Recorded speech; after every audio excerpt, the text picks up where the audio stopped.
You've covered a lot of great events. You've met a lot of great people.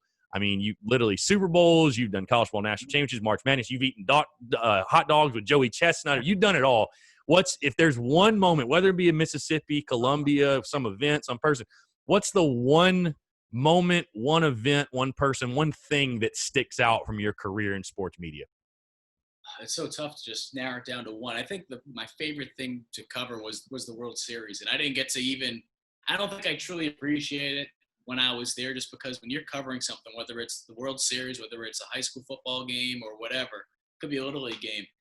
At some point, you're just programmed not to really see things as this is really big, or this is only a high school thing. You kind of treat everything the same way, or at least that's the way I view things. So when I was at and granted, I've always been to Fenway Park. I grew up going there, and especially it being just 4 months after my grandfather passing away, that was very special to be able to cover that World Series. There's no question about it, and how that all came about.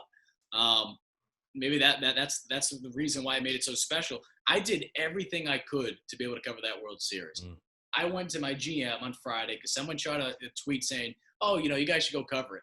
And I thought, "There's no way in hell. There's no way they're going to send me up." This is like on a Friday. So I go to my GM, and my general manager's like, "Okay, Jackie Bradley did," because I made a joke. I said, "Oh, Jackie Bradley was the LCS MVP. Maybe we should cover it." And he said, "Well, go ask the news director." I'm like, "Really?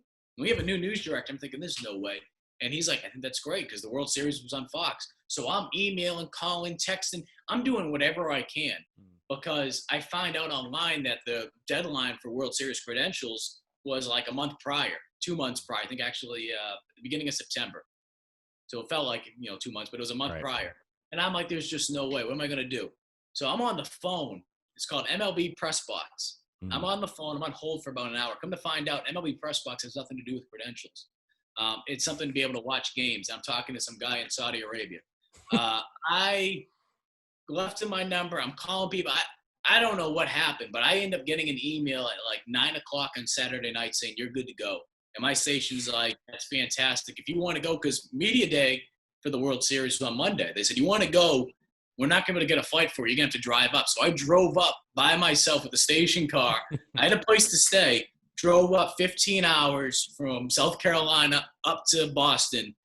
Got up there just in time to be able, maybe, 8 in the morning on Monday morning. Slept for about 2 hours. Got to Fenway. Did media day. Did the World Series. We're getting out around 2:30 at night. Go home. Do radio hits at 6, do this and that. You have to do TV hits.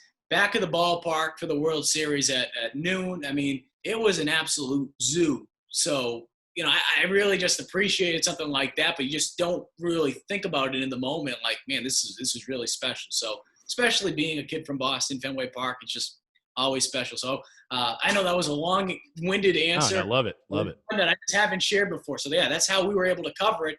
And I mean, you could not have wrote it any better. The fact that for the first time in Major League Baseball history that you have a guy that wins the ALCS and World Series MVP from the same college, it had never happened before. And because of that, Jackie Bradley came to Village Idiot to do an interview a couple weeks later. I told him, I said, "Jackie, so look, win or lose, I know you're coming back for a football game. Just give me one interview." He's like, "I got you." So I ran into him a couple weeks later after he won, and he's like, "You want to do the interview tonight at Village?" And he was down at Village Idiot, eating pizza, signing autographs, did an interview for 2 hours. But that just, speaks to the type of person Jackie Bradley is as well.